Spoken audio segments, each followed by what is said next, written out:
Penculikan remaja terekam CCTV.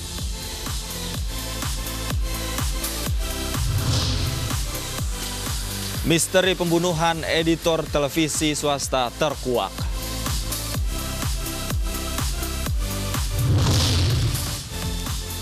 Pembeli rela antri berhari-hari demi sepiring pangsit goreng.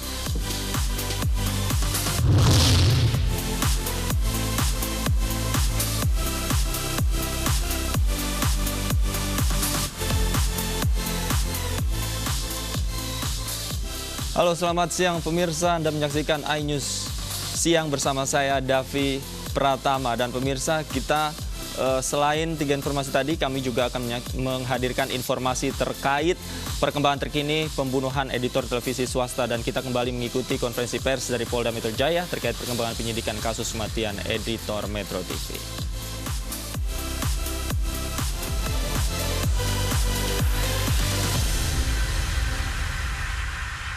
Melihat dia bunuh diri pasti dicegah tuh Pak sama yang lain. Enggak, ini logika kita. Kalau orang bunuh diri pasti nyari tempat yang sepi. Pasti nih Pak, umum orang bunuh diri nyari tempat yang sepi. Sebab kalau di tempat yang ramai mau bunuh diri pasti dicegah. Dengan kembali kepada pertanyaan awal, ada enggak saksi yang melihat dia melakukan bunuh diri? Jawabannya tidak ada. Oleh karena itu maka dirangkailah Pak dengan menggunakan berbagai macam scientific pembuktian. Antara lain dari lapor, kedokteran forensik, olah TKP, sampai mengarah kepada data yang tadi sudah saya sampaikan. Kemudian yang kedua, apa tadi yang keduanya? Ya, kenapa ini kan analisanya, si pelaku mengambil lokasi bunuh diri itu di tempat yang sangat terpencil. Oke, baik. Saya sampaikan demikian. Kenapa si pelaku, ini analisa Pak ya, mendasari kepada fakta. Analisa mendasari kepada fakta, kenapa dia melakukan bunuh diri di tempat yang terpencil, ya tempat yang sepi untuk bisa melakukan bunuh diri. Analisa yang kedua adalah kemungkinan berdasarkan dari pemeriksaan ahli. Seseorang tidak ingin dirinya dianggap bunuh diri, Pak. Banyak yang menutup diri sedemikian rupa. Nah, yang ini kejadian dengan menggunakan itu, tapi ini analisa yang sifatnya mengkaitkan, bisa jadi, jawabannya bisa jadi nih, bukan pasti. Bisa jadi dia tidak ingin orang lain mengetahui kalau dia meninggal karena bunuh diri. Karena pilihan tempatnya di sana. Lalu kenapa dia pilihannya di sana? Itu adalah rute yang sangat dia kuasai. Karena rute itu berdasarkan analisa CDR, berdasarkan keterangan saksi, itu memang rute yang biasa dia lalui. Sehingga depan jalan ada pintu masuk tol itu dia sangat mengetahui betul, karena itu rute yang dilalui setiap hari. Mungkin nggak sih dia dilakukan pembunuhan di luar gitu maksud Bapak, terus dia masukkan ke situ? Hah? Nggak ada pertanyaan itu? Kalau nggak ada nggak saya jawab. Oke, terakhir silakan. Baik Pak, dari Metro TV ingin bertanya Pak, jadi sejak tadi memang sudah... Buka aja. Baik, sejak tadi dari pihak polisian sudah memaparkan sejumlah bukti, baik dari di TKP sama sekali tidak ditemukan DNA selain dari DNA almarhum, kemudian juga dari fakta bahwa pisau tersebut dibeli sendiri oleh almarhum. Apakah dari pihak polisian bisa secara tegas menjelaskan ini memang pembunuhan atau bunuh diri atau seperti apa Pak? Karena dari tadi pihak media sudah ada yang bertanya atau menggunakan frasa bunuh diri, kesimpulannya seperti apa Pak? Bisa direkap dengan tegas. Terima kasih. Baik, pertanyaannya kayaknya ini benar dibilang sama Pak Kabid pertanyaan terakhir karena udah kesimpulan. Biasanya kan pendahuluan, isi, penutup, ya ini udah kesimpulan, berarti habis ini nggak ada pertanyaan lain. Oke rekan-rekan sekalian, dari beberapa faktor, dari beberapa penjelasan dari TKP, dari keterangan ahli, dari keterangan saksi, dari olah TKP, dari keterangan yang lain, dan bukti petunjuk yang lain, maka penyidik sampai saat ini berkesimpulan bahwa yang bersangkutan diduga kuat melakukan bunuh diri. Lalu bagaimana? Apakah ini perkaranya? Tidak, kami tetap membuka diri kalau memang ada informasi dan lain sebagainya. Tetapi fakta yang kami himpun dari pemeriksaan di TKP, dari olah TKP, dari pemeriksaan saksi, dari keterangan ahli, dari bukti pendukung, dan juga dokumen-dokumen yang lain, maka kami berkesimpulan diduga kuat bahasanya ya, diduga kuat yang bersangkutan melakukan bunuh diri. Udah kesimpulan, berarti tidak ada pertanyaan lain dong. Ya Bang ya? Siap. Oke teman-teman, terima kasih banyak ya.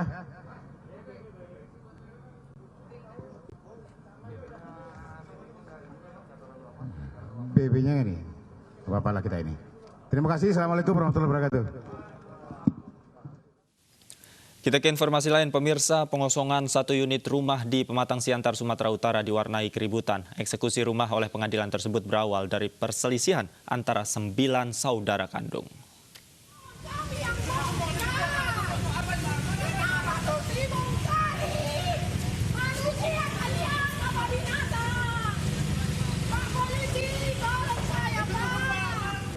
Penghuni histeris dan menolak pengosongan rumah yang berada di Jalan Rajamin Purba, Pematang Siantar, Sumatera Utara. Kisruh berawal dari perseteruan antara 9 saudara kandung yang memperebutkan warisan berupa tanah dan rumah milik orang tua mereka. 8 saudara kandung lainnya keberatan bila rumah hanya ditempati oleh salah satu saudara mereka. Masalah terus bergulir hingga ke ranah hukum. Setelah persidangan panjang, akhirnya pengadilan memutuskan kepemilikan rumah jatuh kepada 8 bersaudara. Satu menguasai harta orang tuanya, 8 lagi kita meniadakan yang 8 orang lagi.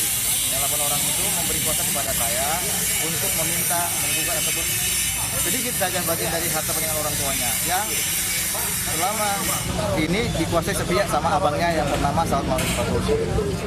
Meski mendapat penolakan dari penghuni, pengosongan rumah sengketa terus berjalan dengan pengawalan aparat kepolisian. Petugas kemudian menyegel rumah yang sudah dikosongkan tersebut.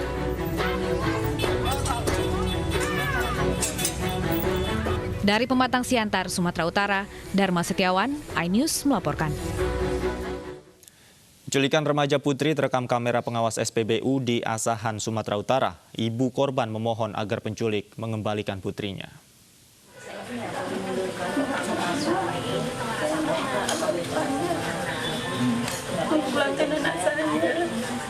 Rina tak kuasa menahan kesedihan, memohon agar siapapun yang membawa putrinya segera mengembalikannya.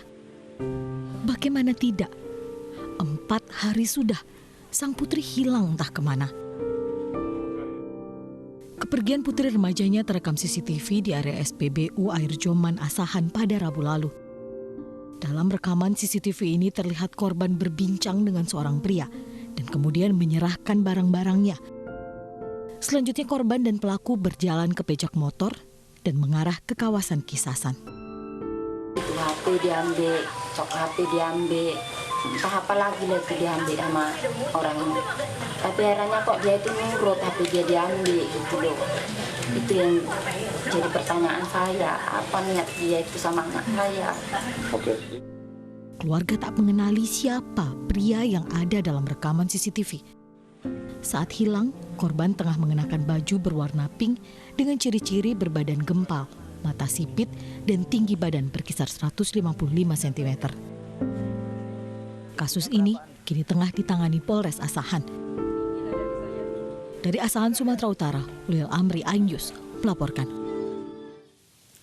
Lurah Kelapa Gading Barat menawarkan pekerjaan sebagai anggota PPSU pada keluarga almarhum Taka. Taka adalah anggota PPSU yang menjadi korban tabrak lari di kawasan Kelapa Gading, Jakarta Utara pada Kamis pagi.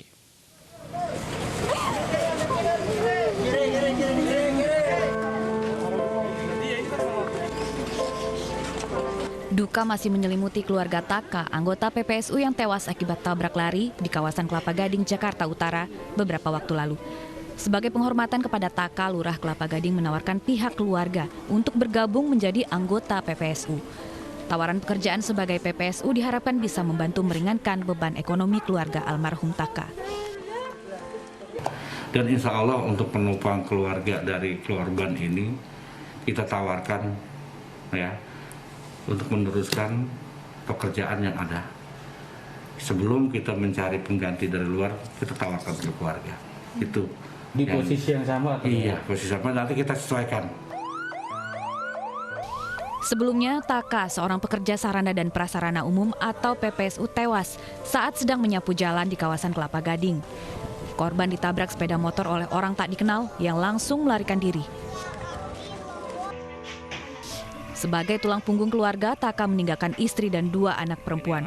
Salah satu di antaranya bahkan masih bayi berusia 3 bulan. Tim Liputan iNews melaporkan. Seorang anggota PPSU tewas terlindas truk dari arah berlawanan saat hendak mendahului mobil yang berada di depannya. Jenazah korban dibawa ke Rumah Sakit Polri Kramat Jati dan kini kasusnya ditangani oleh unit Laka Lantas Polres Metro Jakarta Timur.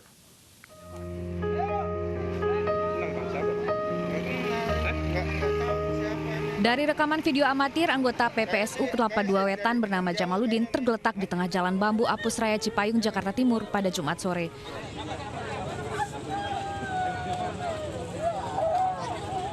Keluarga korban yang datang ke lokasi menangis histeris melihat korban sudah tidak bernyawa. Korban tewas akibat terlindas ban belakang truk dari arah berlawanan. Korban terjatuh lantaran tidak mampu mengendalikan sepeda motornya saat hendak mendahului mobil yang berada di depan. Ya salipan aja, kesenggol, terus jatuhnya motornya ke kiri, orangnya ke kanan, pas kena ban belakang. Motornya mau nyalip truk gitu? Ya, pas salipan kebentrok sama mobil yang di depan mungkin ya, sama namanya jalan ya rame ya. Kehalang. Terus jatuhnya pas kesenggol, jatuhnya ke bawah pas ban belakang, kan gitu. Kini sepeda motor korban dan truk dibawa oleh petugas kepolisian, sedangkan korban dibawa ke Rumah Sakit Polri Kramat Jati, Jakarta Timur. Dari Jakarta, Rio Manik, iNews melaporkan. Pengguna jalan Sisingamangaraja, Kota Medan dihebohkan dengan penampakan pocong yang berdiri di pinggir jalan. Sosok makhluk halus tersebut ternyata merupakan aksi jahil atau prank sejumlah remaja yang meresahkan warga.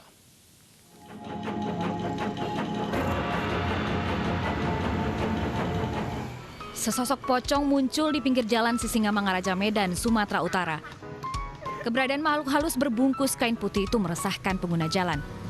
Namun, pocong yang meloncat-loncat dan menakut-nakuti pengguna jalan itu hanyalah ulah jahil atau prank yang dilakukan sejumlah pemuda. Prank pocong tidak hanya mengganggu warga, tetapi juga berbahaya karena dilakukan di jalan ramai kendaraan. Tapi ya saya berhenti, saya sangka benaran karena di bawah pohon kayu. Ternyata saya lihat seorang laki-laki dan saya lihat di belakangnya ada kawan-kawannya lagi. Ya, jadi ya sementara ya itu kan sangat membahayakan mereka. Prank pocong berbahaya terutama bagi pengendara motor. Pemotor bisa kehilangan kendali saat terkejut melihat kehadiran pocong tersebut hingga memicu kecelakaan lalu lintas. Dari Medan, Sumatera Utara, Aminur Rashid, iNews melaporkan.